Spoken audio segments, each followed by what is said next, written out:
Je vais vous montrer la technique que j'utilise pour tanner mes peaux de lapin. Ça va vous donner une peau de lapin dont la fourrure ne s'enlève pas, mais que le cuir reste très flexible.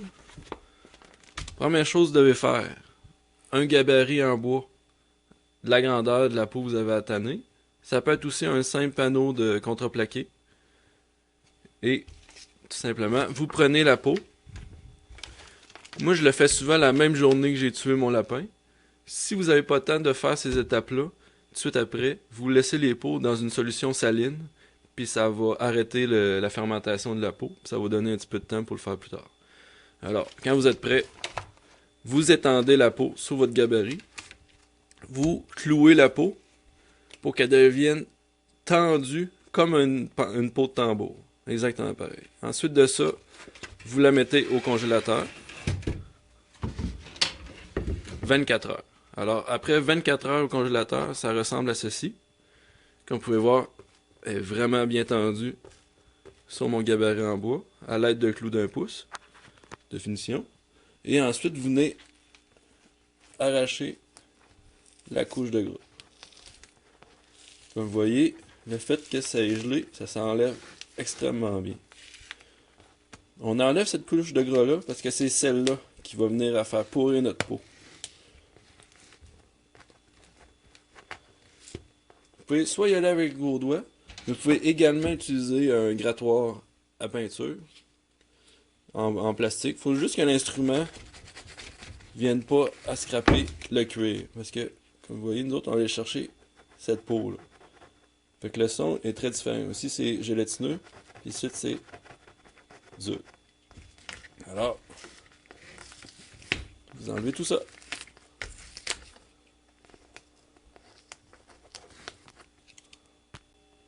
La couche de peau que vous voulez atteindre, c'est celle-ci. Vous voyez ici, qui est exempt de vaisseaux sanguins. Les vaisseaux sanguins, c'est les petites affaires rouges ici qu'on voit. Et de gras. Fait que, vous voyez ici, c'est seulement la peau qui, au final, une fois séchée, va donner le cuir.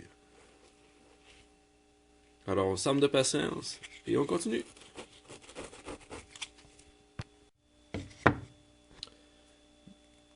Bien que le fait de congeler la peau va vraiment vous aider à enlever le gras, il va y avoir certaines zones qui vont être vraiment difficiles à enlever. Des fois, c'est qu'il reste seulement justement le dernier derme que vous voulez enlever. Fait que moi, je vous conseille de prendre des pinces bien normales, de venir agripper le bout, puis de tirer. Puis ça vous devrait bien aller.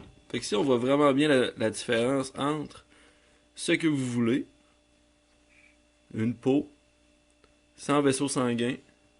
On commence même déjà à voir le motif du poil de l'autre côté. Et le derme avec lequel il y a le gras et les vaisseaux sanguins. Alors, à droite, c'est qu'est-ce qu'il faut enlever. À gauche, le produit final. Lors du grattage de la peau, il se peut qu'à un moment donné, vous soyez plus aisé de la détacher du cadre. C'est là que les clous de finition sans tête prennent tout leur sens, c'est que vous avez juste à tirer et comme ça la peau se détache. Et ça fait aucun dommage à la peau. Bien sûr, on cloue les clous seulement sur le pourtour, puis comme ça ne scrapera pas la fourrure. Alors, une fois que tout est fini, que vous avez tout enlevé la couche de derme avec les vaisseaux sanguins et le gras, il va rester à la réétendre sur le cadre. Encore là, très serré, comme ça serait une peau. De plus, l'étape qu'on vient de faire est la plus importante. Si vous voulez avoir un cuir souple, il faut vraiment tout enlever les couches, sinon le gras va venir à sécher et à fermenter. Les vaisseaux également vont venir à sécher.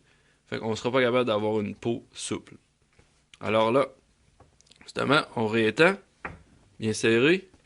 Et là, on va faire une mixture avec la cervelle du lapin, de l'huile et de la mayonnaise. Vous avez bien entendu la cervelle. Pourquoi la cervelle? C'est que dans la cervelle, il y a un enzyme qui va venir nourrir le poil. Et en fait, nourrir le cuir, qui va faire que le poil va rester en place. Si ça vous tente pas d'aller creuser jusque dans la cervelle, c'est pas grave. De l'huile et de la mayo font aussi bien l'affaire. mais le résultat sera pas parfait.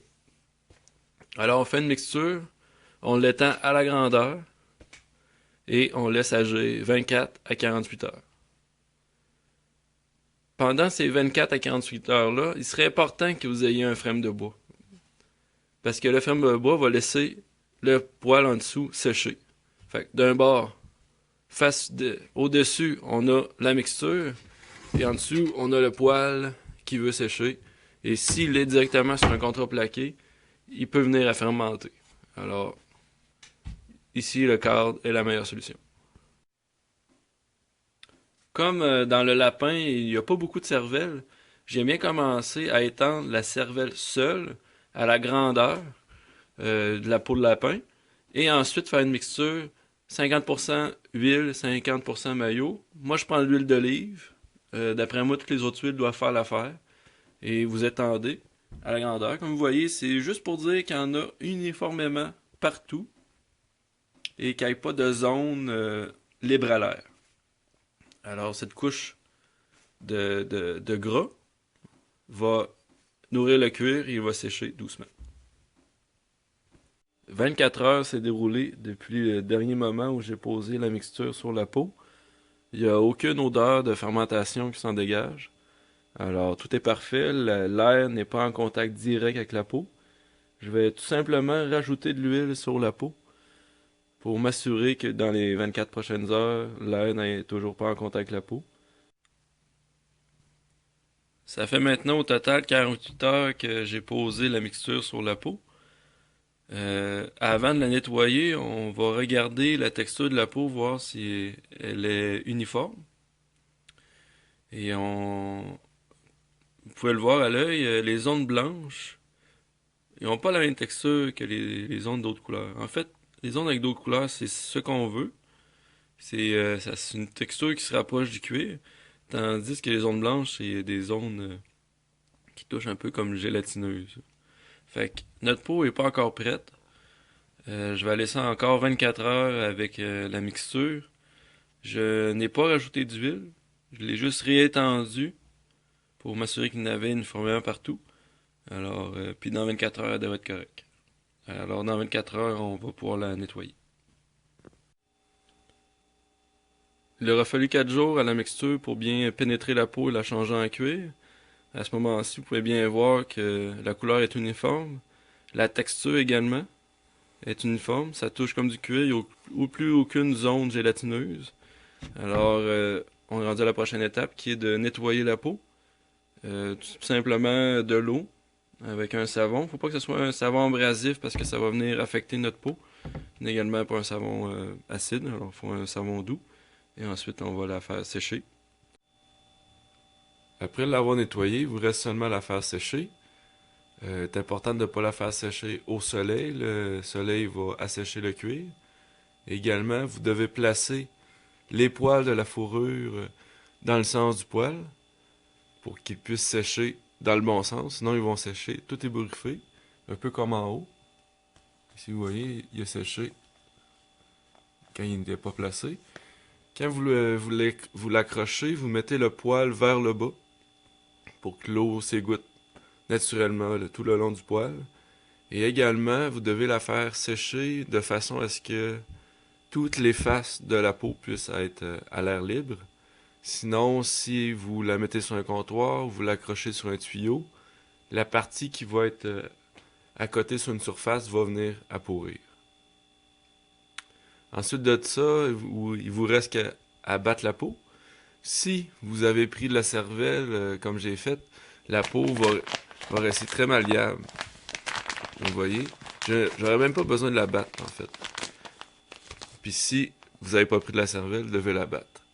Quand on entend par la battre, c'est seulement prendre la peau et la frotter côté cuir sur un coin de table, sur un poteau de chaise, sur un poteau, pour venir à adoucir le cuir. Parce que si vous n'avez pas pris de cervelle, ça va plus ressembler à du carton. Ça va être vraiment rigide, ça va être droit et ça sera pas flexible. Alors vous devez battre la peau pour qu'elle devienne souple.